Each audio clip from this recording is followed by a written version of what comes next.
Hola a todos y a todas. Doy la bienvenida, bueno, a esta conferencia. En realidad, me hubiese encantado poder hacerla de manera sincrónica, pero bueno, dadas las circunstancias y esperando que, bueno, que las lluvias no sean tantas en el país, vamos a compartir de esta forma con la conferencia grabada y quedo atenta también en la presentación. Va a aparecer mi correo electrónico al inicio y al final de la misma para cualquier consulta o duda que pueda surgir respecto a ella. Entonces, en este momento voy a compartir mi pantalla para poder dar inicio, bueno, agradecer en primer lugar a la Universidad Tecnológica de El Salvador, la Facultad de Ciencias Sociales y en concreto a la Escuela de Psicología y a Edgar Chacón, gran amigo y colega, por esta invitación para, bueno, pues participar del cuarto Congreso Internacional de Psicología, Nuevas Perspectivas de Psicología Clínica Post-Pandemia. Definitivamente, bueno, es algo que me apetecía mucho hacer, estar compartiendo esta información aquí con todos y todas, y mi conferencia lleva por título Violencia de género, una mirada desde la psicología a un problema social en países de América Latina. Yo soy Noelia Rodríguez Espartal, no me había presentado, soy doctora en psicología, coordinadora del Grupo de Investigación Psicología, Cultura y Género de la Pontificia Universidad Católica del Perú, desde la misma casa de estudio en la cual me desempeño como docente por 7 años ya. Yo soy española, pero bueno, por razones de la vida finalmente tuve que emigrar y me encuentro en Perú desde hace 7 años. Entonces, como decía, aquí está mi correo electrónico que pongo a disposición de cualquier persona, bueno, pues que en algún momento pueda surgirle alguna duda o alguna consulta respecto a lo que voy a compartir en esta ocasión sobre, bueno, esta gran problemática social. ¿Y qué entendemos por una problemática social al hablar de la violencia basada en género? Pues definitivamente, si nos quedamos o si prestamos atención a estas noticias que estoy proyectando, bueno, pues la verdad es que el panorama no es muy alentador. Desde la psicología y en concreto desde la psicología social, entendemos que la violencia de género constituye un problema social de ámbito público que exige el compromiso por parte de toda la sociedad, de todos, todas, los actores que nos encontramos involucrados dentro de la sociedad y que requiere además de políticas públicas de organismos e instituciones. Como mencionaba al inicio, nos queda solo mirar estos recortes de, bueno, de noticias, de titulares que he podido rescatar para mi presentación. Siempre me gusta iniciar o durante varios momentos de mi presentación voy a hacer atención o voy a marcar la atención en varias noticias porque considero que es una forma de traer a la realidad y a la cotidianeidad, bueno, algo que en algunos momentos puede pasarnos desapercibido. Entonces tenemos noticias, por ejemplo, que nos comentan que el secretario general de la OEA dice que la cultura patriarcal desconoce el papel de las mujeres. Estamos en un contexto en América Latina eminentemente patriarcal, cis heteronormativo, en el que lo masculino tiene preponderancia sobre lo femenino y entonces, bueno, todas estas características que se asocian con los roles y estereotipos asociados al varón, valga la redundancia, van a ser más valorados y van a ser mucho más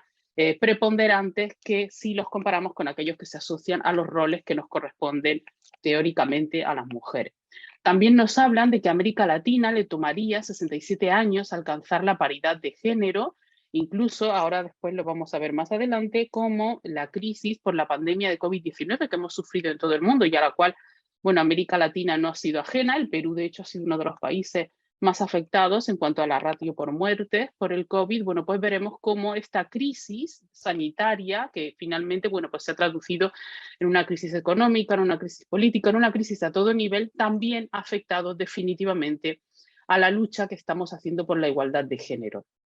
Desde Amnistía Internacional también nos comparten para las Américas que los estados de la región deben tomar medidas urgentes para combatir la desigualdad y la discriminación, porque, bueno, pues veremos también más adelante algunas cifras, algunos datos que son realmente escalofriantes respecto a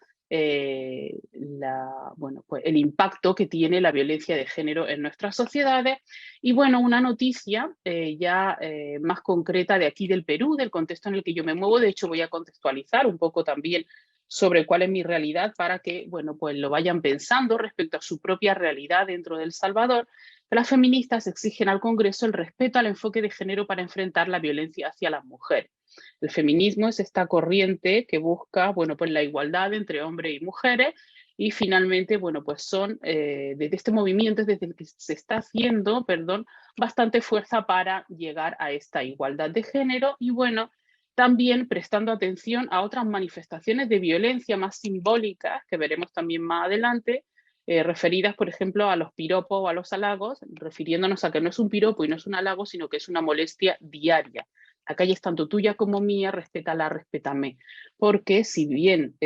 bueno, se supone que todas las personas transitamos en igualdad de condiciones, lamentablemente los cuerpos de las mujeres siempre han sido de dominio público y siempre deben estar confinados al ámbito privado. En el momento en el que nosotras estamos en otro contexto, bueno, pues se considera que se puede hacer cualquier cosa con nuestro cuerpo, lo que se llama cosificación y entraría dentro de esta manifestación de acoso sexual callejero, pero que entronca con la violencia simbólica. Continuando con estas noticias, y justo lo que comentaba, la directora de ONU Mujeres mencionó en uno de los reportes en el año 2021, haciendo un balance de lo que estaba suponiendo la pandemia por COVID-19, ya nos hacía situarnos en que la violencia de género es una pandemia en la sombra tan devastadora como la del coronavirus. Ella también nos hablaba de que esta pandemia va a suponer un retroceso de aproximadamente unos 20 años en aquellos logros hacia la igualdad que se habían conseguido, principalmente por la lucha feminista a lo largo de los años, y bueno, pues nos llaman la atención sobre cómo debemos hacer énfasis, hacer hincapié en lograr la igualdad de género. Comentan que en un momento en el que el mundo se enfrenta a una crisis sanitaria, económica y social sin precedentes, no debemos olvidar que a la pandemia del COVID-19 se suma una pandemia de sombras, la de la violencia contra las niñas y las mujeres, y de hecho es algo que lleva siendo pandémico desde hace bastante tiempo. Yo recuerdo hace 10 años, cuando estaba haciendo mi tesis doctoral, bueno, pues que ya se consideraba la violencia de género como una pandemia y lamentablemente siento que hemos tenido que vivir una pandemia sanitaria a este nivel para entender o para poder ponernos en lo que representa el nombrar a una problemática social como pandémica. También se habla de la otra pandemia, la violencia contra las mujeres en América Latina, y nos señalan o nos resaltan de que en América Latina están 14 de los 25 países con los índices de feminicidio más altos del mundo. De hecho, Lima, Perú, la ciudad en la que yo vivo, es la quinta megaciudad más peligrosa para las mujeres y para las niñas, para ser mujer y para ser niña, y también es una de las más peligrosas para tomar el transporte público sola. Entonces, siendo niña o mujer o transitar por lugares, bueno, pues por determinados lugares dentro de la ciudad. Entonces, nos queda ese reflejo y esa sensación de que ya lo mirábamos como una problemática social, una problemática que nos afecta a nivel estructural y a otros niveles, y que debe ser vista, que debe ser comprendida y que debe ser abordada, bueno, pues para poder trabajar en ella, y la psicología no debe quedar exenta dentro de este trabajo, sino que tenemos una gran responsabilidad respecto a cómo se enfocan, bueno, pues cómo se enfoca la investigación, la intervención, la prevención a diferentes niveles de la violencia contra la mujer. ¿Y qué ocurre con esta violencia contra la mujer o violencia machista? Pues que en realidad, si nos ponemos a pensar, las mujeres que estén viendo esta ponencia, las invito a reflexionar como todas hemos vivido en mayor o menor intensidad algún tipo de violencia. Por ejemplo, cuando no se escuchan nuestras opiniones ni se consideran importantes, cuando no se da valor ni mérito alguno a su trabajo, cuando se usa un lenguaje sexista, cuando se ganan menores sueldos que los hombres realizando el mismo trabajo, cuando la publicidad trata a las mujeres como objetos sexuales y otras manifestaciones de violencia que conocemos y que tenemos más explícitas con su máxima expresión, perdón, el feminicidio, bueno, pues que finalmente nos hacen llegar a ver que todas en mayor o menor medida hemos pasado por alguna de estas situaciones y que por tanto, bueno, echamos la vista hacia esa consideración de pandemia que estábamos hablando que tiene la violencia contra la mujer y efectivamente es una realidad muy acuciante y es una realidad imperativa y que demanda trabajo dentro de nuestras realidades en América Latina. La violencia de género, bueno, ha sido definida como todo acto de violencia de género que resulte o pueda resultar en sufrimiento físico, sexual o daño psicológico o sufrimiento a la mujer incluidas las amenazas de tales actos, la coacción o la privación arbitraria de la libertad, ya sea que ocurra en público o en la vida privada. Esta definición de violencia de género, que ya tiene bastante años, pero que nos ordena bastante, valga la redundancia, a la hora de trabajar en este tema, supuso algo muy importante, que era sacar la violencia de género de la vida privada al ámbito público. Lo que mencionaba previamente, de que todos y todas somos responsables dentro de esta sociedad de esta problemática social que constituye la violencia de género, en la medida en la que esté dentro de nuestras posibilidades y en la medida en la que nos podamos ver involucrados o involucradas en esta dinámica, fue un hito muy importante incluir el ámbito público, porque ya no se trataba de una violencia doméstica, de una violencia que ocurría en el interior, de una violencia que se entendía como un problema de pareja y las cosas de pareja las soluciona la propia pareja, sino que ya podemos considerar otras manifestaciones de violencia que sufrimos las mujeres a diario y que también son tipificadas como violencia de género, o incluso pensemos en la trata de mujeres. La trata de mujeres también finalmente ha sido tipificada como un tipo de violencia de género, lo que permite su abordaje a nivel legal dentro de los estados de una forma, bueno, pues más apropiada y más normada en ese sentido.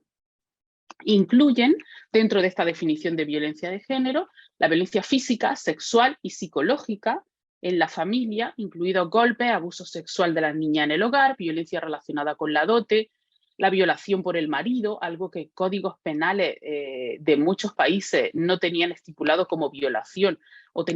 no tenían estipulado como violación hasta hace poco. Entonces era como normal, entre comillas, o habitual que tú, por estar casada, bueno, pues tuvieses que responder a los deseos sexuales de tu pareja, de tu marido en este caso, y no se consideraba violación. Ahora sí se considera, efectivamente, porque es una manifestación de violencia de género, la mutilación genital, otras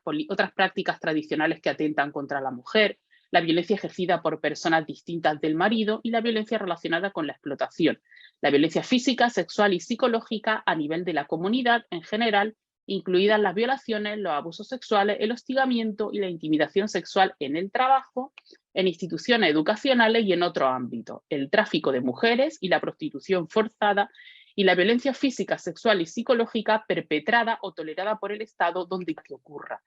En este último párrafo nos está hablando esta definición de la Declaración sobre la Eliminación de la Violencia contra la Mujer de la ONU, de la violencia estructural. Los estados, que son quienes nos deberían proteger frente a estas manifestaciones de violencia, pues finalmente, al consentirla, al legitimarla y al no tomar esas medidas que ya organizaciones institucionales e internacionales nos abogan en América Latina y nos imploran que las debemos tomar, como veíamos en las noticias que presentaba al inicio, están cometiendo violencia de género estructural, una violencia que está dentro de la estructura de la sociedad y que, bueno, pues requiere de un gran esfuerzo y de una gran concienciación para poder,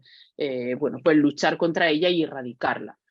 Estas cifras, lamentablemente, bueno, se siguen manteniendo a lo largo de las décadas y podemos concluir en general que 1 de cada 3 mujeres sigue sufriendo violencia física o sexual, principalmente a manos de un compañero sentimental o también, en muchos casos, de una expareja, puesto que la amenaza o el abandono por parte de la mujer de la situación de violencia supone una situación de mayor riesgo para su supervivencia y para su integridad física, psicológica y sexual. No obstante, es muy importante también que consideremos que ya desde hace un tiempo, bueno, se habla de que la violencia basada en género es un término general que nos sirve para cualquier daño que se cometa contra una persona y que resulte de las desigualdades de poder que se basan en los roles de género. No es el tema de esta conferencia, pero aquí entraría también la violencia que se ejerce hacia personas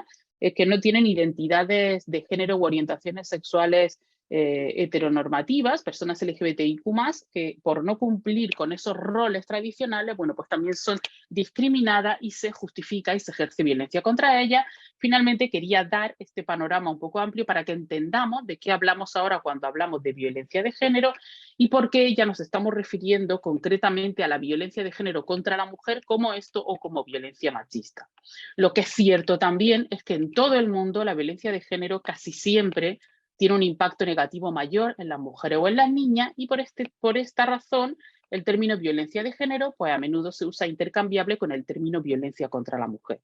La violencia de género, por tanto, podemos concluir que afecta a las mujeres principalmente y a las niñas en todas las culturas. No existe ni ha existido hasta el momento que sepamos una cultura en la que no se haya ejercido esta violencia de género y bueno, pues lamentablemente creo que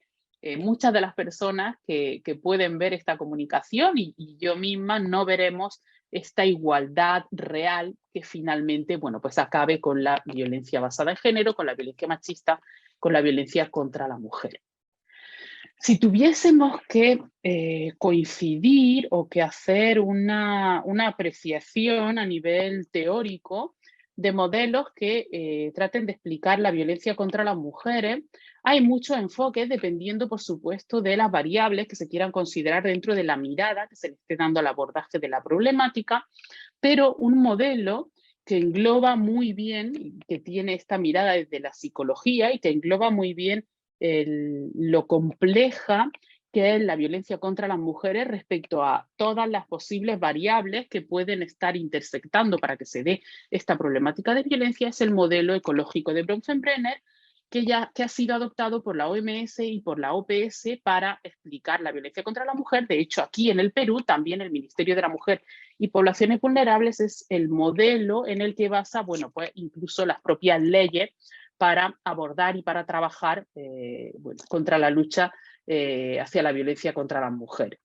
Este modelo ecológico que nos habla de una serie de sistemas que van desde el sistema individual en el que se encuentran las características de la propia persona, como su sexo, su edad, su estado de salud, etcétera, etcétera, está dentro de un sistema de sistemas en el que nos encontramos el microsistema, mesosistema, exosistema, macrosistema y posteriormente Bronfenbrenner añadió el cronosistema. Entonces, todo esto serían una serie de sistemas. Aquí tendríamos, por ejemplo, la familia, los servicios de salud, los grupos religiosos, el vecindario, los pares, la escuela, estos sistemas y las relaciones que se dan en estos sistemas en función a cuán cercanos se encuentran a la persona. Así, a otro nivel, a nivel del exosistema, tendríamos el vecindario, los amigos de la familia, los medios de comunicación, los servicios legales, etcétera, etcétera. Y en el nivel del macrosistema, cómo interaccionan estos sistemas para afectar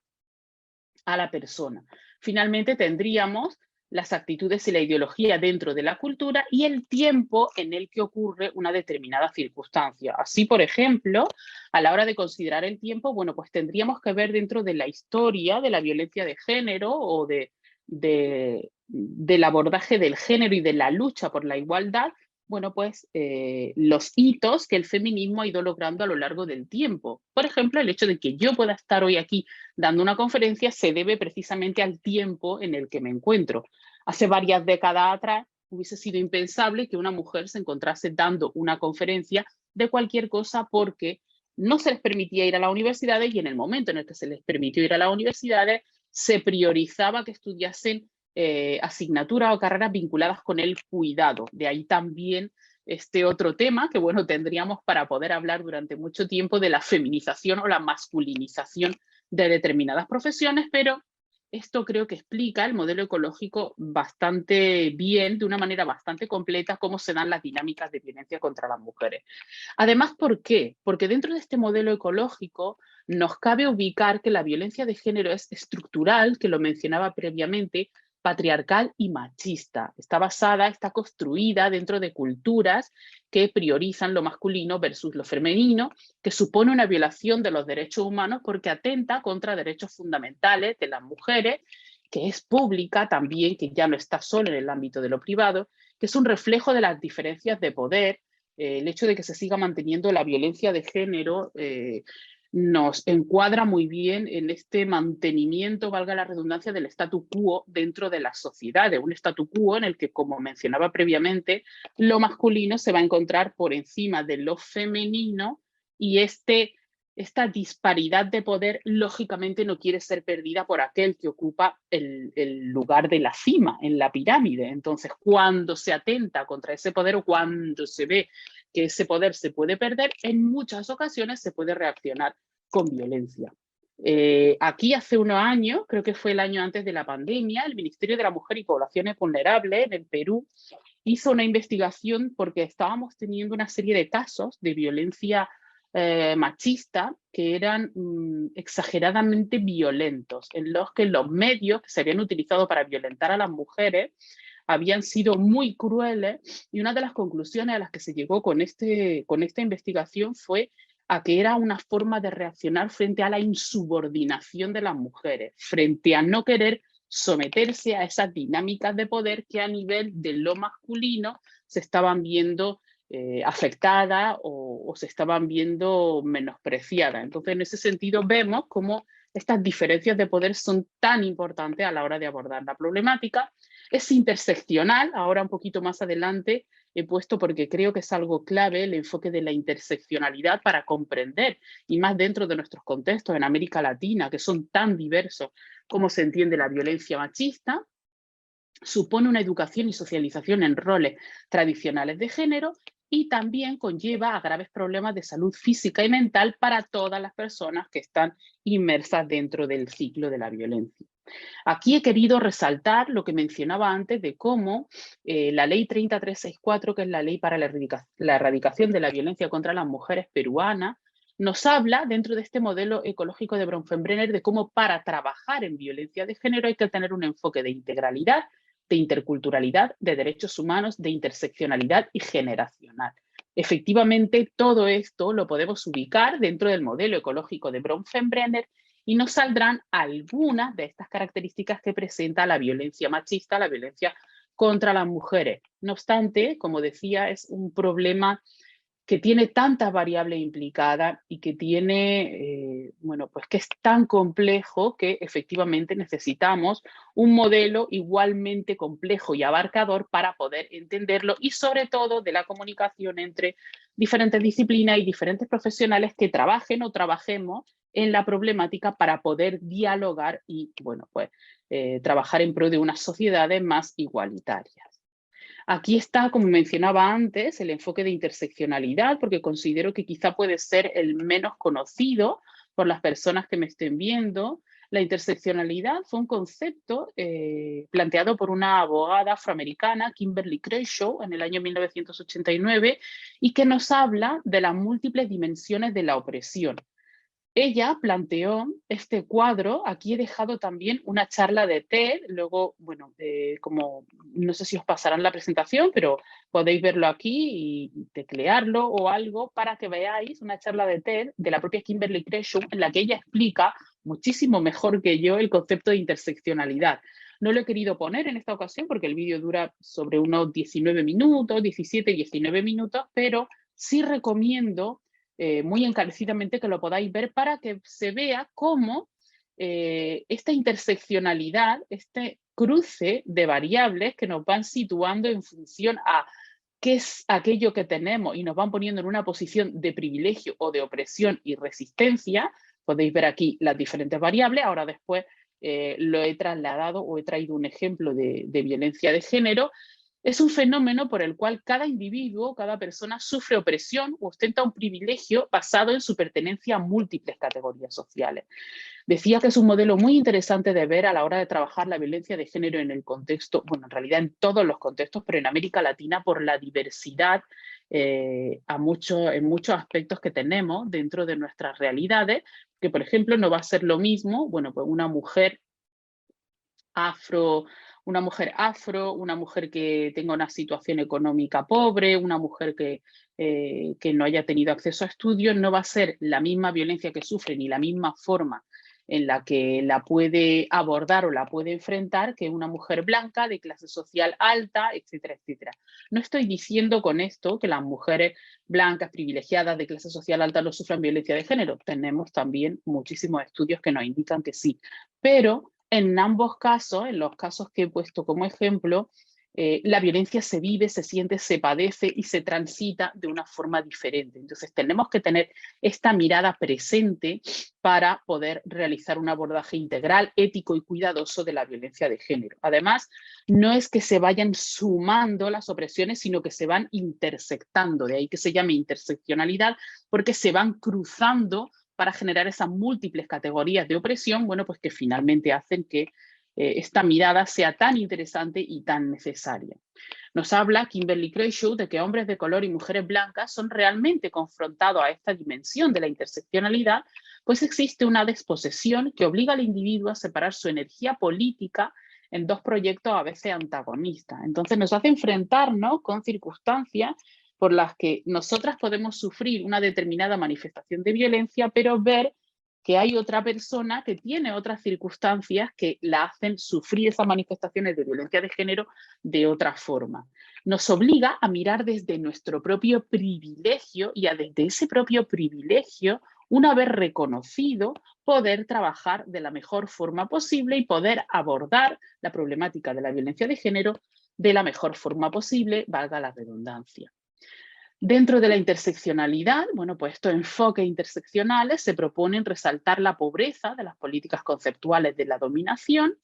ir más allá también del reconocimiento del diagnóstico de la multiplicidad de los diferentes sistemas de dominación con el objetivo de explicar justo lo que decía antes, esta intersección,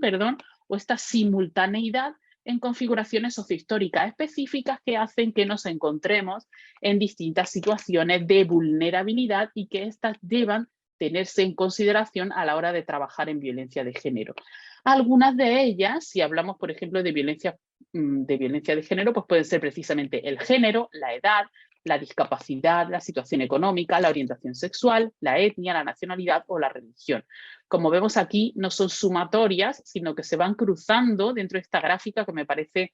increíblemente bien presentada, se van intersectando para poder generar esta, pues esta simultaneidad de configuraciones sociohistóricas específicas que hacen que tengamos que mirar a la violencia de género desde el grupo que está sufriendo estas manifestaciones de violencia.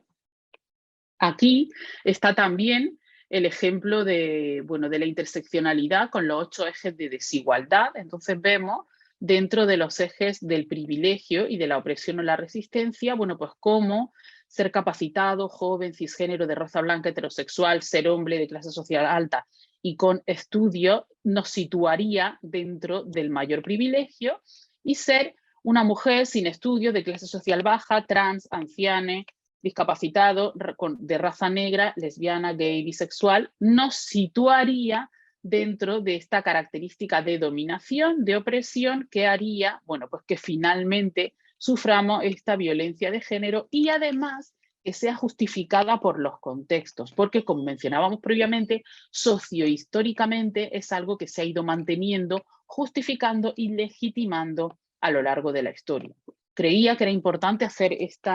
este parón dentro del enfoque de interseccionalidad porque, bueno, puede ser que sea el que menos hemos tenido en consideración a lo largo del tiempo en los estudios de género, y ahora sí es verdad que está siendo bastante importante y que nos está ayudando a entender y a tratar de diferentes formas estas dinámicas de violencia.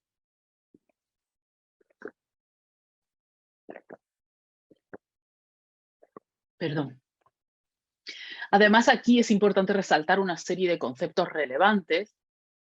que nos ayudan a entender también el por qué dentro del contexto de América Latina, bueno, pues tenemos que tener esa mirada a la violencia de género particular. O sea, la violencia de género hemos visto que está anclada en esas culturas machistas, patriarcales, cis heteronormativas, que imperan en la mayor parte del mundo, pero que tienen sus particularidades dentro de cada contexto, y América Latina tiene también sus particularidades. En este caso, considerar la interseccionalidad de vulnerabilidades que mencionaba previamente al abordar la interseccionalidad. Por ejemplo, en nuestros contextos es muy común, o al menos en el Perú, el embarazo adolescente, el abuso sexual, el cuidado, el trabajo no remunerado, que van poniendo a las mujeres en una posición de subordinación y que hacen que pierdan determinadas oportunidades frente al hombre en esta lucha por la igualdad. También la feminización de la pobreza. La pobreza se ha hablado en diversas investigaciones a lo largo del tiempo que tiene cara de mujer, porque, bueno, pues finalmente nosotras somos las que tenemos una menor educación. En el caso, por ejemplo, aquí se ve mucho en zonas de la sierra y la selva peruana, en los casos en los que hay familias que tienen una situación, bueno, pues de especial vulnerabilidad y no hay recursos económicos para enviar a todos los hijos e hijas a estudiar, se privilegia que sea el hombre, el hijo hombre, el que va a estudiar versus la hija mujer. Entonces tenemos un sesgo todavía muy importante que va a hacer, bueno, pues que definitivamente las mujeres tengamos que ocupar puestos de menor capacitación, de menor especialización, puestos principalmente informales, lo que nos lleva, bueno, pues a estar en una mayor situación de pobreza, lo que nos pone en una mayor situación de vulnerabilidad y esto, por tanto, bueno, nos pone también en un mayor riesgo de sufrir esta violencia basada en género. También tenemos la discriminación laboral contra las mujeres. Existen, solo tenemos que mirar a nuestro alrededor, a veces sin ningún tipo de fundamento, totalmente arbitraria. Vemos casos en los que hay igualdad de condiciones, o tenemos en todos los países, en los que igualdad de condiciones las mujeres por el mismo trabajo no reciben el mismo salario, no se contrata a mujeres en determinadas empresas porque tienen capacidad de procrear y en algún momento pueden quedarse embarazadas y eso va a suponer una pérdida de tiempo y de calidad laboral para la empresa. Y finalmente, bueno, pues el patriarcado, que son todos estos acuerdos sociales que privilegian al hombre y en el cual los hombres como grupo dominante pues van a controlar y van a estar por encima de las mujeres tanto estructural como ideológicamente. Toda esta simetría de poder, si veis, venimos arrastrando diferentes conceptos que se van relacionando y que nos van llevando a ese camino de la violencia basada en género, pues se ha dado a través de la historia, ha sido legitimada culturalmente y en todos los espacios sociales ha sido validada, lo que hace, bueno, pues que tengamos que considerar estos conceptos como importantes a la hora de abordar y de mirar la violencia de género machista contra las mujeres en nuestro contexto de América Latina. Aquí voy presentando, supongo que, bueno, que algunas de estas imágenes pues no van a ser tan novedosas para muchas personas, pero sí quería, sí traía el iceberg de la violencia, que supongo que todos hemos visto a lo largo de nuestra vida, pero me pareció interesante porque en este caso nos colocan como en la base del iceberg la violencia simbólica, una violencia naturalizada, una violencia en la que la víctima, según Bourdieu, se convierte en cómplice de ese sistema de opresión porque está tan naturalizado dentro de nuestros contextos que no somos capaces de reconocer que estamos sufriendo violencia. Entonces me pareció interesante porque en este iceberg se ve reflejada la violencia simbólica como esa base que sirve para el ejercicio o para que se vean otras manifestaciones de violencia que son más visibles, como estaba comentando antes. No quiere decir que sean más graves o menos graves. A mí en realidad no me gusta hablar de manifestaciones de violencia contra la mujer más o menos graves o de violencia de género porque depende mucho de la persona que esté sufriendo este tipo de violencia y no creo que éticamente no está bien justificar o menospreciar la violencia que esté sufriendo una persona por el daño que puede tener en ella, pero sí es cierto que la expresión máxima sería el feminicidio, pero que sin todo esto difícilmente podríamos llegar aquí. Entonces, todo esto que está tan justificado, que es tan invisible, como pone aquí, que es tan naturalizado, es la base sobre lo que tenemos que trabajar, lo que tenemos que visibilizar y sobre lo que tenemos que prevenir para precisamente prevenir otras manifestaciones de violencia que son más visibles, que son más extremas en ese sentido. He querido traer también aquí, bueno, pues otras gráficas para que las tengáis. Están, bueno, la referencia abajo de donde han sido consultadas, para que veamos, bueno, pues efectivamente cómo la violencia de género tiene diversas caras. Tiene cara de mujer, pero tiene también diversas caras y diversas manifestaciones que poco a poco vamos haciendo más explícitas, como hablaba de esta violencia simbólica o encubierta, la violencia psicológica, que hasta hace un tiempo era tan difícil de demostrar y todas las personas que han sufrido violencia de género siempre dicen que es la que tiene un mayor impacto para ellas. Por ejemplo, violencia contra los derechos reproductivos, violencia en el sistema educativo, violencia institucional, violencia en el ejercicio político y liderazgo. Poco a poco vamos haciendo explícitas estas otras manifestaciones de violencia que en nuestro contexto, bueno, pues también forman parte de la cotidianeidad Y aquí quería también ver dentro de esta ruleta cómo esos mecanismos de poder y control que se dan dentro de la violencia de género, la violencia machista, van desde diferentes ejes del radio, de sexual y física, y podemos encontrarnos con abuso económico, uso de coerción y amenaza, intimidación, abuso emocional, aislamiento, minimizar, negar, culpar, manipular a los niños, las niñas, usar el privilegio masculino. Son diferentes manifestaciones de violencia que podemos ir viendo, podemos ir observando y que dentro de nuestros contextos, bueno, pues forman lamentablemente parte de nuestro día a día. Este modelo me gustó mucho porque refleja los ámbitos, los tipos, las modalidades y las condiciones de vulnerabilidad en la violencia de género contra las mujeres. Refleja como un poco el camino, el recorrido que he venido haciendo hasta ahora, solapando estas diferentes características o hablando de estas diferentes características que presenta la violencia machista contra las mujeres. Bueno, hablándonos de diferentes tipos de violencia. Este estudio ha sido hecho en el Perú, y diferentes tipos de violencia, desde la psicológica hasta la violencia telemática, ahora que hemos estado, bueno, y que todavía en algunos casos estamos con trabajo semipresencial o hemos tenido trabajo virtual durante un tiempo largo. Debido a la pandemia también es importante incluir estas manifestaciones de violencia y cómo tenemos las que se dan dentro del ámbito privado y las que se dan dentro del ámbito público. Me parece interesante porque nos habla de esas diversas manifestaciones de violencia que he ido mencionando previamente y que además sitúa el modelo de interseccionalidad dentro del propio modelo, valga la redundancia. Entonces nos habla de las condiciones de vulnerabilidad que pueden hacer que estas manifestaciones de violencia se expresen de diferentes formas o afecten más a un determinado tipo de mujer que a otra, en este caso que estamos hablando de violencia machista contra la mujer. Entonces creo que es muy interesante, ¿eh? Os lo dejo aquí para que podáis, porque si me pongo a explicar cada una de las características del modelo, siento que esta grabación se haría eterna y no se trata de eso, se trata de, bueno, que sea algo interesante de ver. Entonces, bueno, aquí está y como dije al inicio, quedo atenta para cualquier consulta o duda que pueda surgir respecto a la presentación. A partir de ahí, de este anterior, perdón, tengo que ir hacia atrás, de este anterior es que surge este modelo de intervención en la violencia de género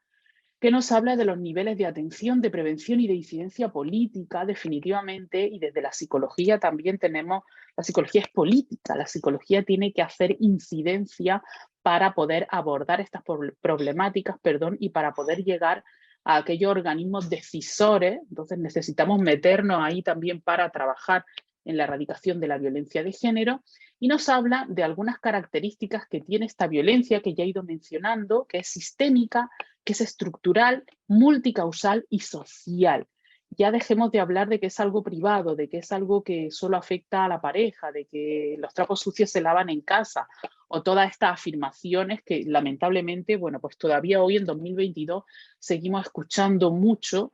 pero hay que considerar que la violencia de género tiene estas características y que se basa también en una serie de vínculos, de carencias, en situaciones de vulnerabilidad, en los recursos con los que cuenta la persona para poder o no afrontar y enfrentar esas manifestaciones de violencia y en las capacidades. Entonces creo que un modelo bien interesante que surge del mismo trabajo que presenté el anterior y que bueno, nos puede ayudar a toda esa trayectoria que yo he venido trayendo hasta este momento de mi presentación, a entenderla dentro de la dinámica particular, peculiar y multicausal de la violencia machista o de la violencia de género contra la mujer. Y ahora yo, bueno, claro, como esto iba a ser sincrónico, bueno, iba a intentar hacerlo un poco participativo y iba a plantear una serie de frases para ver si alguna vez la hemos escuchado o nos la han dicho. Para plantearnos un interrogante, yo siempre planteo y me planteo interrogantes que me vayan abriendo el camino y que me vayan dando ese enfoque a cómo quiero entender mi trabajo. Entonces, ¿es violencia? ¿Son violencias? ¿Seguimos igual? ¿Algo ha cambiado? Hemos visto antes al inicio, cuando presentaba la definición de violencia de género, como 2003, 2013, como 30 años después de la conferencia de Beijing, todavía seguimos teniendo unas cifras muy similares a que 1 de cada 3 mujeres sufre violencia contra las mujeres. Entonces, lamentablemente, Seguimos, algo ha cambiado efectivamente. Como decía también, no sería posible que yo estuviese aquí si nada hubiese cambiado, pero bueno, no está cambiando quizá al ritmo que nos gustaría, o como tenemos en cuenta esta crisis que hemos tenido ahora por el COVID-19 ha afectado definitivamente al reconocimiento de los derechos de las mujeres y a la lucha por la igualdad de género. Entonces, ¿alguna vez hemos escuchado como mujeres o nos han dicho alguna de estas frases?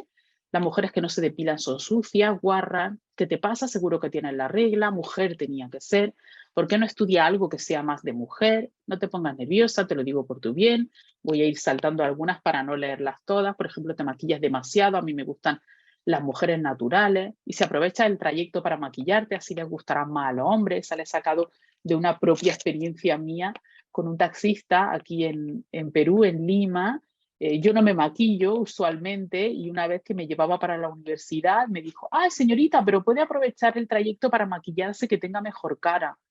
Y yo fui como, perdón, entonces eso es una manifestación de violencia porque yo no le he pedido a esa persona ninguna opinión sobre mi cuerpo ni sobre mi apariencia. Entonces es una manifestación de violencia. Por ejemplo, el deporte femenino ni es deporte ni es femenino o debería ser más femenina. Las dejo ahí y planteo también la pregunta de si alguna más. Es probable que si hacemos la reflexión como hombres o como mujeres porque la hemos sufrido y como mujeres y como hombres porque la hemos escuchado o incluso porque la hemos dicho nosotros, nosotras en algún momento. Entonces, siempre me gusta en las presentaciones que hago invitar mucho a la reflexión, invitar a la reflexión, bueno, pues para que podamos pensar y repensar efectivamente cuál es nuestro papel dentro de estas violencias, de esta violencia machista, violencia de género contra la mujer, en la que, como ya hemos visto, es una problemática social y una problemática que nos afecta a todos y a todas. Seguimos. ¿Qué se esconde también detrás de estas frases o acciones? ¿Cómo voy a ser machista si tengo una hermana, una madre, una abuela? O sea, por el mero hecho de tener una madre, una hermana, una abuela, ya no puede ser machista. Bueno, yo he trabajado con agresores, yo hice mi tesis doctoral en una cárcel, trabajando con un programa de rehabilitación, reinserción, reintegración de hombres presos por violencia de género, y esos hombres tenían hermanas, madres y abuelas y estaban en una cárcel por haber cometido delitos graves de violencia de género, de violencia machista. Entonces, definitivamente, todos han venido de una mujer y eso no te exime para no ser machista. Por ejemplo, compartir contenido sexual y desnudos de mujeres que no han dado su consentimiento y no parar esa cadena, o sea, convertirnos en cómplices. Recuerdo el caso, un caso que hubo en España hace unos años, en las que una trabajadora de una fábrica, bueno, pues tuvo una relación fuera del matrimonio con un compañero de trabajo y este compañero, pues, compartió un vídeo, creo que era un vídeo o unas imágenes por un chat del trabajo y, bueno, pues la cadena se hizo tan grande que la chica terminó suicidándose. Entonces, estamos hablando de esas manifestaciones de violencia y de esa necesidad de que todos y todas nos involucremos a la hora de abordar y trabajar en violencia de género. Por ejemplo, no dejar que una mujer se explique, a pesar de ser una experta en un tema, robar los logros de una mujer y exponernos como propios, el mansplaining, o sea, os recomiendo mucho el libro de, ay, los hombres me explican cosas. Sí, los hombres me explican cosas, yo lo tengo por ahí, un libro chiquitito, en el que efectivamente, bueno, pues la autora habla de precisamente del mansplaining que le hizo en una cena, una de las personas, un hombre de los que estaba en la cena, bueno, ella se puso a hablar de un determinado tema y el hombre le dijo que no, que estaba equivocada y le empezó a plantear una teoría la cual había escrito ella. Era del libro que ella había escrito. Entonces, cuando el señor le dijo el título del libro y le dijo todo, y ella dijo, sí, yo soy la autora de ese libro, todavía no paró y siguió explicándole cosas que ella misma había escrito, claro. Entonces, eso la llevó a redactar un ensayo, los hombres me explican cosas, que de verdad os recomiendo muchísimo para entender estas manifestaciones del mansplaining. Y bueno, pues tenemos diferentes manifestaciones que también, bueno, pues vuelvo a invitar a la reflexión de que todos y todas hemos escuchado y sabemos que se esconde detrás de estas frases o detrás de estas acciones, que es un reflejo de este machismo, de este patriarcado, de estas diferencias de poder, de todo lo que venimos mencionando hasta este momento dentro de, bueno, pues de esta conferencia. ¿Y cómo estamos en la actualidad? Bueno, pues el panorama, y aquí ya alguna de ellas no está en el gobierno, pero el panorama no es demasiado halagüeño. Por ejemplo, tenemos que solo en 22 de 195 países las mujeres son cabeza de Estado, que el 25% de parlamentos están formados por mujeres únicamente, que el 10% de mujeres entre 15 y 24 años son analfabetas en el mundo, que el 55% de mujeres adultas son parte del mercado laboral versus el 78% de los hombres. Veíamos antes esa cara de pobreza que tiene la violencia de género,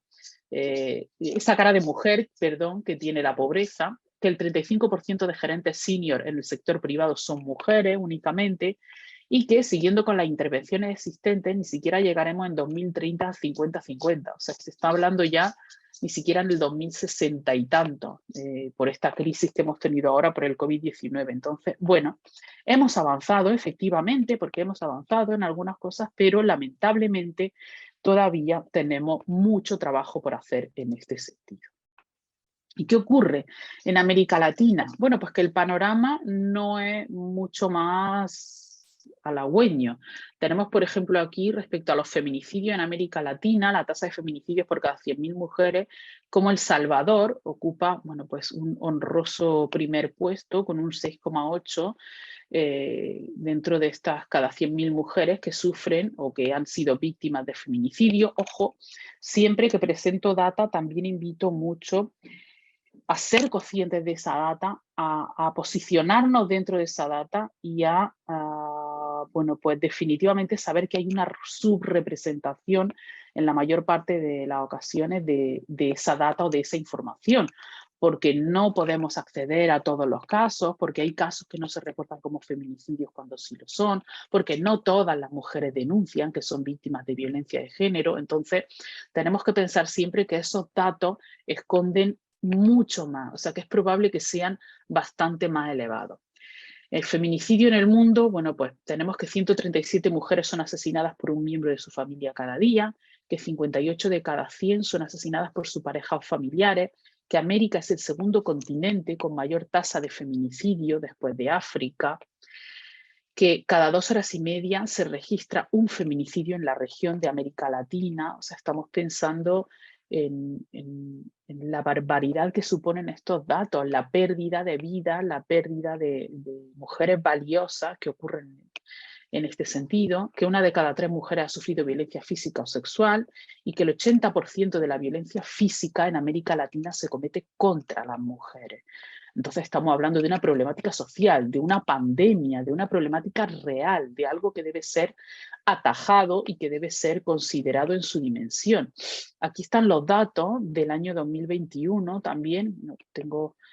tenéis abajo por si luego queréis consultar la información. En América Latina y el Caribe, en 2020 hubo 4.091 mujeres asesinadas y bueno, tenemos aquí los países con mayor número. Primero tenemos a Brasil y aquí está la República Dominicana. En 10 países disminuyó la tasa anual, mientras que en 3 aumentó, Ecuador, Costa Rica y Panamá, y los países con mayor tasa, como mencionaba antes, por 100.000 habitantes, pues son la República Dominicana, El Salvador, Bolivia, Brasil,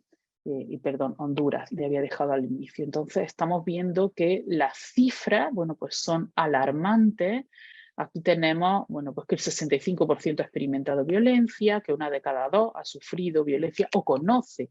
a una mujer que ha padecido violencia desde la pandemia, que el 45% ha estado expuesta a al menos una forma de violencia en la pandemia y que el 30% en América Latina reportó violencia física o sexual por parte de sus parejas. De hecho, el hecho de haber estado en una pandemia hace que, bueno, pues diferentes manifestaciones de violencia se hayan recrudecido y finalmente también hemos encerrado durante largos periodos de tiempo a las víctimas con sus agresores dentro de su propia casa, lo que ha supuesto esta situación de riesgo, bueno, en diversas campañas que me imagino que muchos y muchas de los que estamos aquí hemos visto para abordar esta problemática de la violencia de género. Además, las mujeres que padecen violencia tienen 1,5 más probabilidades de sufrir infecciones de transmisión sexual y 2 probabilidades más de presentar aborto. Entonces, bueno, pues tenemos cifras que no son demasiado buenas, en realidad yo diría que son bastante malas dentro de cómo está la violencia de género en América Latina. Tenemos también, bueno, pues aquí cifras que ya estaba dando antes, que hemos presentado previamente, como, bueno, pues hay muchas manifestaciones de violencia de género, muchas mujeres que menos del 40%, como decía aquí, que sufren violencia buscan algún tipo de ayuda y menos del 10% de este 40% recurre a la policía por procesos de revictimización, por procesos de ejercicio de nueva violencia por parte de los cuerpos de seguridad del Estado. Entonces, bueno, pues seguimos afirmando esa información que venía presentando antes. Y aquí, bueno, pues tenemos también la prevalencia, perdón, de violencia física y sexual alguna vez en la vida en mujeres de América Latina y el Caribe. Y bueno, pues tenemos por aquí, quise señalar a Perú, que es el país en el que yo estoy, y a El Salvador, ¿vale? Entonces, bueno, pues tenemos información que lamentablemente pues nos habla de, como decía antes, de una problemática que debe ser atajada y que debe ser cada vez más nombrada y cada vez más visibilizada para poder elaborar y llevar a cabo e implementar todas las estrategias a todos los niveles de prevención, de atención, de intervención, de comunicación, etcétera, etcétera, que sean necesarios para, bueno, pues, para atajarla y para luchar en pro de sociedades que sean mucho más igualitarias. Aquí también tenemos, dentro de esas otras manifestaciones de violencia que traía como, que mencionaba antes, como más invisibles, el porcentaje del tiempo de trabajo no remunerado de los hogares que está a cargo de las mujeres, y bueno, he marcado también, como tenemos a El Salvador, el 69%, y a Perú con el 72%. Y tenemos el resto de países de América Latina y el Caribe que, como vemos, pues todos bordean entre el 70 y casi el 80%, bueno, o más del 80%, como podría ser el caso de Guatemala. Entonces, en otras manifestaciones de violencia que veíamos en el iceberg este que presentaba antes, donde se veía la violencia simbólica, como esto es el caldo de cultivo, el asiento sobre el que se van surgiendo y sobre el que se va sosteniendo otras manifestaciones de violencia, bueno, pues definitivamente que tenemos un panorama que amerita que trabajemos y que pongamos todos nuestros esfuerzos para abordar, entender, comprender, visibilizar y trabajar en violencia de género. Dentro de mi contexto más cercano, y aquí decía que iba a traer algunas cifras de Perú y que aquí os dejaré el ejercicio de pensar cómo ocurre esto en El Salvador. Bueno, pues tenemos cifras muy alarmantes. Más de 5.900 mujeres, niñas y adolescentes peruanas han sido dadas por desaparecidas en 2021. Quiero que no se quede solo simplemente en que yo estoy presentando una serie de datos, sino, como mencionaba antes, que se interiorice esta información, que se, que se entienda a qué nos estamos refiriendo, que 5.900 mujeres, niñas y adolescentes son muchas mujeres, niñas y adolescentes que han desaparecido y que no sabemos cuál ha sido su suerte. Por eso hablaba antes de esta subrepresentación de la data,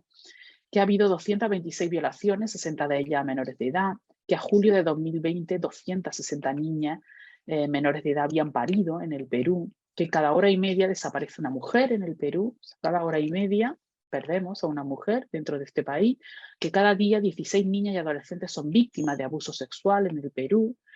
y que de los altos cargos del Estado, menos del 10% están ocupados por mujeres, y en las medianas y pequeñas empresas, que son el 95% de la fuerza laboral en el Perú, el 52,1% está liderado por mujeres hasta el 2019, considerando también, bueno, pues que muchas de ellas no suelen ser empresas totalmente regularizadas, y volvemos otra vez a esta situación de pobreza que sufren, bueno, pues las mujeres, y que finalmente pues la acaba poniendo en una situación de vulnerabilidad frente a la violencia de género. También el 70% de mujeres peruanas ha sido víctimas de violencia física, psicológica o sexual alguna vez en su vida. La pandemia empeoró los índices y el grado de violencia de género, lo cual se expresa en casos renuentes de feminicidio, violencia sexual o física y trata de personas. Hemos tenido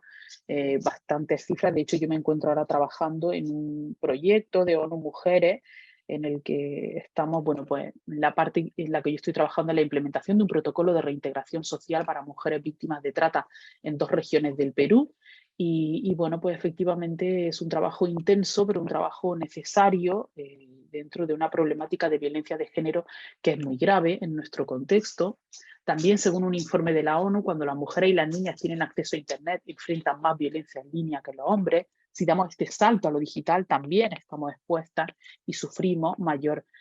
violencia, y que no hay distinción entre espacios en línea y fuera de línea. Las mujeres y las niñas tenemos el derecho humano fundamental de sentirnos seguras y vivir libres de violencia en todos los espacios. Justo como mencionaba antes, al presentar el modelo ecológico de Bronfenbrenner, la violencia de género supone una violación de los derechos humanos porque está violando un derecho humano fundamental de las niñas y las mujeres.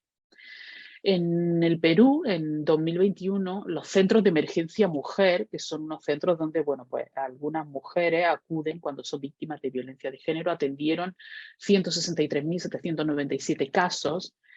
En el año 2021 tuvimos 146 feminicidios en el Perú que se hayan reportado, y hasta agosto de este año vamos 75 feminicidios.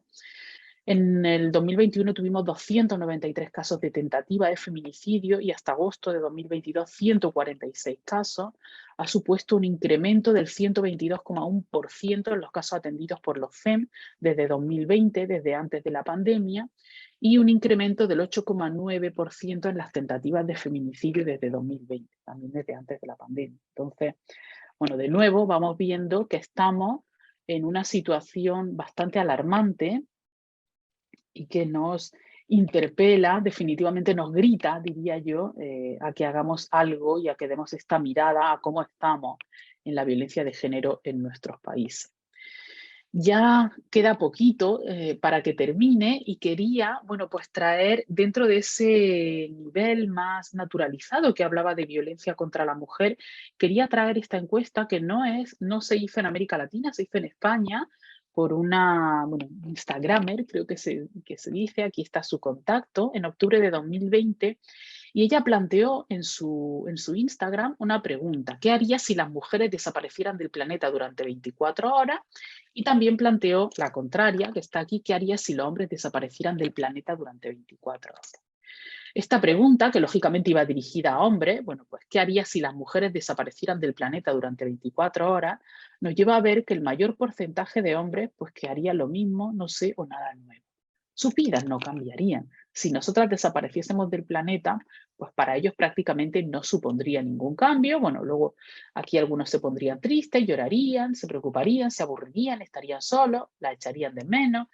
se concienciarían y deconstruirían la masculinidad tóxica, este 7,4% que supone una esperanza, ir a buscarlas, esperarlas, colarme en la nave, jugar a la Play o al PC todo el día, groserías, machistadas. Sabemos que todavía hay un grupo que seguiría o que incrementaría este hecho, pero bueno, básicamente la mayor parte de ellos, además, si le sumamos los que beberían mucha cerveza y vino, los que dirían grosería y machistada, estar tranquilo, yo creo que no iríamos más allá del 50%, sus vidas no se verían modificadas. ¿Qué creemos que ocurrió con la pregunta de qué haría si los hombres desaparecieran durante el planeta 24 horas? No lo podemos conversar, pero creo que en la mente de todas las personas que me están escuchando hoy, bueno, pues surgen las respuestas que salieron. Pasear de noche sola, salir de fiesta, emborracharme, volver sola a casa tranquila, vestirme como quiero, salir tranquila sin sujetador, en topless, desnuda, ir a la playa, a la montaña sola, sentirme más libre, no tener miedo, hacer deporte donde sea sola y tranquila, cambiar las leyes, viajar sola. Solo lo dejo para pensar, o sea, para pensar en qué ocurriría, bueno, o en cómo hemos llegado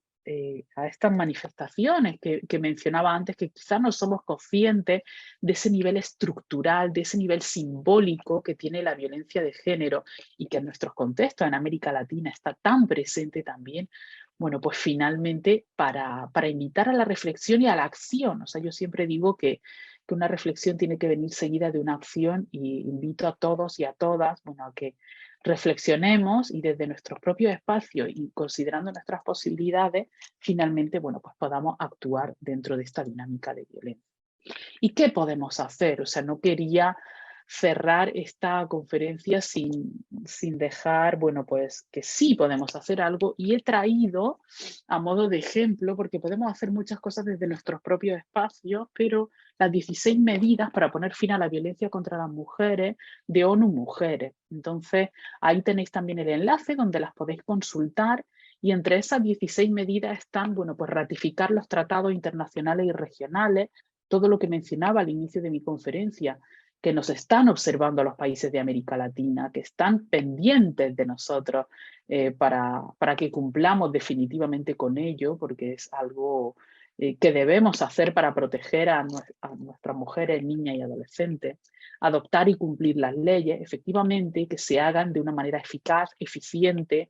y en su totalidad. Crear planes nacionales y locales de acción, como decía, reflexionemos, pero actuemos. Entonces actuemos desde nuestro espacio, actuemos desde nuestros recursos, actuemos en pro de la igualdad,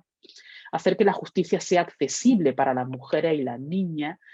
Yo siempre digo, lamentablemente, y es muy triste que tenga que decir esto, que la justicia es machista, que la justicia está hecha por hombres y para hombres, y tenemos muchos ejemplos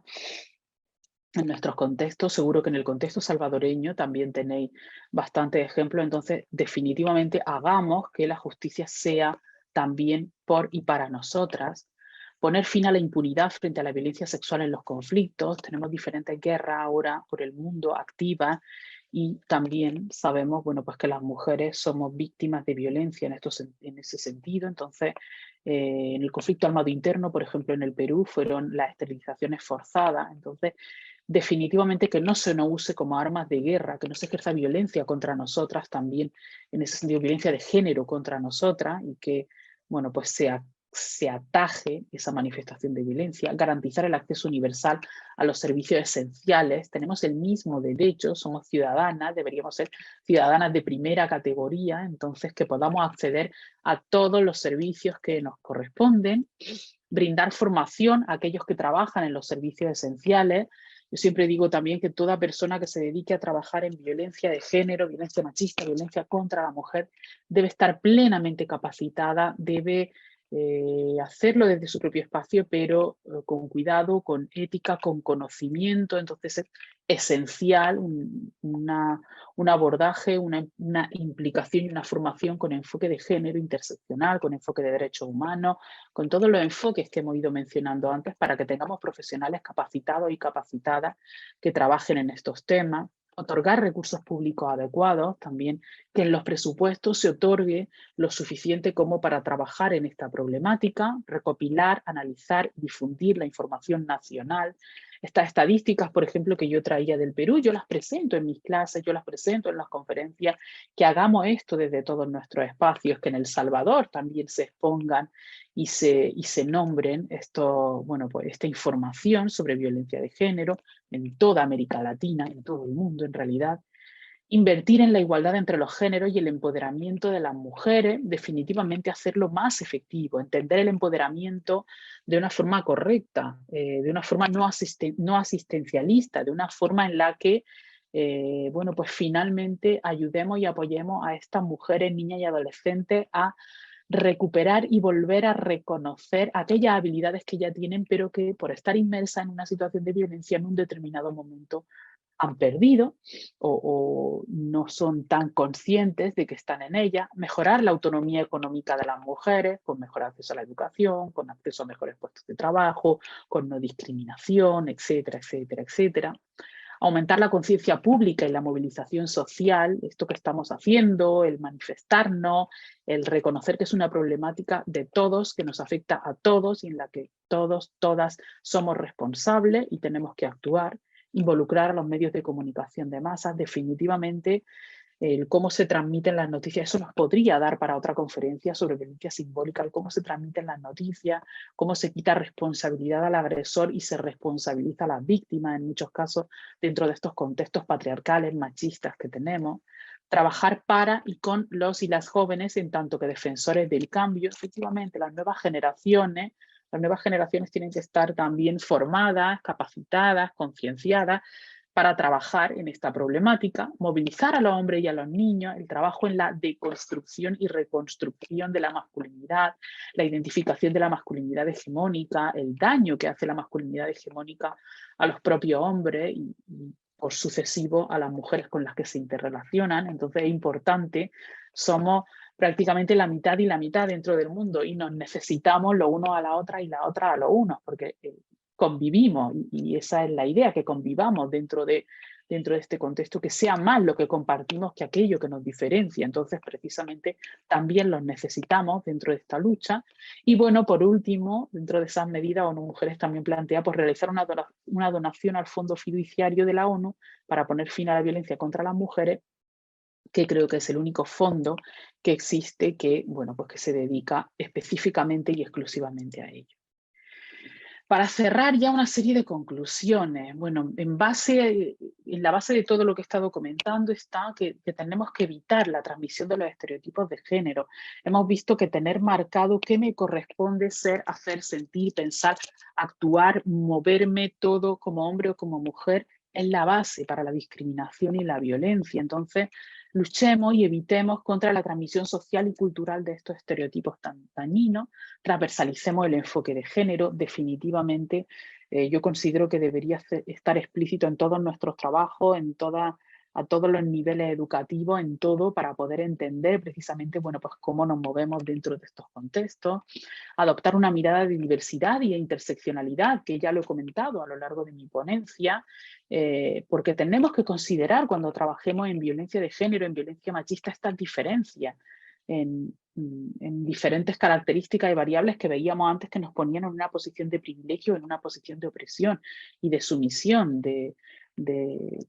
dentro de esta interseccionalidad que mencionaba, y tener la igualdad como proyecto político y la equidad como estrategia para llegar a esa igualdad. No podemos ser igualitarios desde el primer momento porque no partimos de las mismas circunstancias, porque hombres y mujeres no tenemos los mismos obstáculos para llegar a la misma meta. Entonces tenemos que dar a cada uno, a cada una, lo que corresponde en un determinado momento para poder lograr una igualdad efectiva y eficaz. Y bueno, termino, como siempre he planteado, con una pregunta. ¿Necesitamos seguir hablando de violencia de género contra las mujeres en América Latina? Yo creo que la respuesta está clara. Sí, necesitamos seguir hablando de violencia contra las mujeres en América Latina. ¿Por qué? Bueno, por todo lo que he planteado yo aquí y porque vivimos en una sociedad machista, porque hay quien cree que el feminismo es lo opuesto al machismo y que yo no soy ni feminista ni machista, porque se nos sigue juzgando por nuestros cuerpos, cosificándonos, sexualizándonos, porque sigue habiendo acoso callejero, porque sigue habiendo violaciones en manada, porque existe una brecha salarial, un síndrome de la abeja negra, de la abeja reina, perdón, un síndrome de la impostora, un techo de cristal, el mansplaining, porque no hay libertad sobre nuestros cuerpos, no podemos decidir libremente ser o no madres, no hay conciliación entre el espacio laboral y el personal, porque cada día matan mujeres por el simple hecho de ser mujeres, porque los estereotipos y los roles de género siguen siendo mandatos prescriptivos que nos indican cómo debemos ser, sentirnos, pensar, actuar, vernos a todos los niveles, porque no podemos vivir libremente nuestra sexualidad, porque hay explotación sexual, trata, menores madres, matrimonio forzado, porque el aborto no es legal en muchos países, porque sigue practicándose la mutilación genital femenina, porque tenemos miedo a volver sola a casa, a tomar un transporte público. ¿Se os ocurren más razones? Yo creo que sí, que lamentablemente estamos en un contexto dentro de nuestros países de América Latina en la que, bueno, podemos hacer ese ejercicio de reflexión que tanto he invitado a lo largo de mi conferencia en este rato, bueno, pues para ver qué otras razones se nos ocurren para seguir hablando y seguir trabajando estos temas dentro de nuestro contexto. Muchísimas gracias. Bueno, espero que la conferencia haya sido de vuestro interés. Aquí de nuevo dejo mi correo electrónico por si hay alguna duda, alguna consulta. Agradecer de nuevo otra vez a la Universidad Tecnológica de El Salvador, a la Escuela de Psicología, por la invitación. Saben que, bueno, les tengo muchísimo cariño. He estado en 2 ocasiones en El Salvador y espero poder volver dentro de no mucho tiempo. Y nada, muchísimas gracias. Quedo atenta a cualquier consulta o duda y nada, nos vemos pronto. Chao, gracias. Universidad Tecnológica de El Salvador. Construyamos tu mejor versión.